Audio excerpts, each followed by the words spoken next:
Hello friends, मेरे YouTube channel संपूर्ण संग्रह के इस नई वीडियो में आप सभी का स्वागत है। तो दोस्तों, पिछली वीडियो में हम लोग चैप्टर 3 संपूर्ण क्रांति का सब्जेक्टिव प्रश्न संख्या 2 किया था। तो दोस्तों, इस वीडियो में हम लोग प्रश्न संख्या 3 से कंटिन्यू करेंगे। तो इससे पहले यदि आप अभी तक मेरे यूट्यूब चैनल संपूर्ण संग्रह को सब्सक्राइब नहीं किए हैं तो जल्द ही सब्सक्राइब कर लें और साथ ही बेल आइकन को दबा दें ताकि हर एक नई वीडियो का अपडेट आप तक मिलता रहे। तो चलिए दोस्तों, चलते हैं अपने प्रश्न की ओर। तो प्रश्न संख्या 3 है, जयप्रकाश नारायण कम्युनिस्ट पार्टी में क्यों नहीं शामिल हुए। इसका उत्तर होगा जयप्रकाश नारायण कम्युनिस्ट पार्टी में इसलिए शामिल नहीं हुए क्योंकि उस समय भारत गुलाम था और उन्होंने लेनिन से जो सीखा था वह यह सीखा था कि जो गुलाम देश है वहाँ के जो कम्युनिस्ट है उनको कदापि वहाँ की आज़ादी की लड़ाई से अपने को अलग नहीं रखना चाहिए, चाहे उस लड़ाई का नेतृत्व बर्जुआ क्लास करता हो या पूंजीपतियों के हाथ में उसका नेतृत्व क्यों न हो।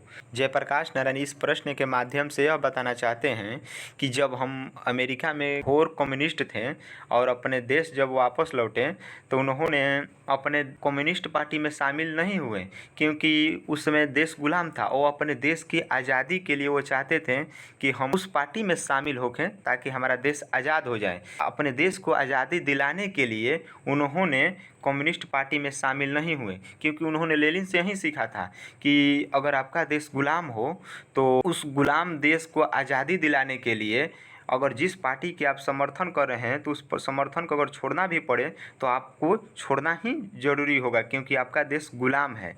तो दोस्तों, चलते हैं प्रश्न संख्या 4 की ओर। तो प्रश्न संख्या 4 है, पाठ के आधार पर प्रसंग स्पष्ट करें। तो दोस्तों, हम बता दिए हैं कि अगर जब भी प्रसंग स्पष्ट करने के आए तो सबसे पहले ये बताना जरूरी होता है कि जो ये पंक्ति दिया हुआ है ये पंक्ति किस पाठ से लिया गया है और इस पाठ के रचनाकार कौन है, उसके बाद उसका प्रसंग स्पष्ट किया जाता है। तो ये प्रश्न है, अगर कोई डेमोक्रेसी का दुश्मन है तो वे लोग दुश्मन हैं जो जनता के शांतिमय कार्यक्रम में बाधा डालते हैं, उनकी गिरफ्तारियां करते हैं, उन पर लाठियां चलाते हैं, गोलियां चलाते हैं। तो देखिए, इसका उत्तर इस प्रकार से लिखा जाएगा। प्रस्तुत पंक्ति लोकनायक जयप्रकाश नारायण की संपूर्ण क्रांति शीर्षक भाषण के अंश से ली गई है। प्रस्तुत पंक्तियों में जयप्रकाश नारायण ने लोकतंत्र के दुश्मनों का वर्णन किया है। तो जयप्रकाश नारायण के शांतिमय जुलूस में भाग लेने के लिए देश के कोने कोने से लोग पैदल चलकर, रेल से, बस से, ट्रक भाड़े पर करके आ रहे थे। तब इन लोगों को बिना कोई कारण के जहां तहां रोका गया, पीटा गया और गिरफ्तार करके जेल में डाल दिया गया। जयप्रकाश नारायण का कहना था कि लोकतंत्र जनता का शासन कहलाता है, यह देश भी जनता का है। तब सरकार बिना कोई वजह के इन लोगों को गिरफ्तार करके लोकतंत्र की दुहाई क्यों दे रही है। यही लोग तो लोकतंत्र के दुश्मन बने हुए हैं। पुलिस एवं प्रशासन शांति में जनता पर लाठियां चलाती है, गोलियां चलाती है। जनता इसी डेमोक्रेसी का बदलना चाहती है, इसलिए छात्र एवं युवा इसका नेतृत्व करेंगे।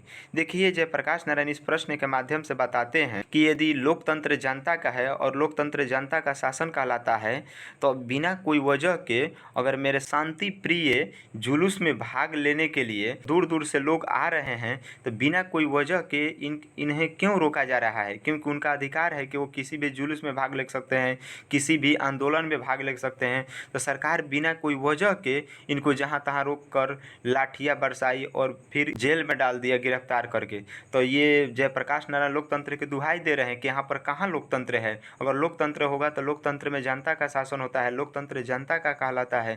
तो यहाँ पर तो ये लोकतंत्र के लोग दुहाई दे रहे हैं। तो इसीलिए जयप्रकाश नारायण कहते हैं कि इस डेमोक्रेसी का बदलना बहुत ज़रूरी होगा क्योंकि ये सरकार जो है जनता के लिए है और वो सरकार को जनता अपने मन से ही चलाती है। इस प्रकार प्रश्न संख्या 3 और 4 अच्छी तरह से हमने कर लिया।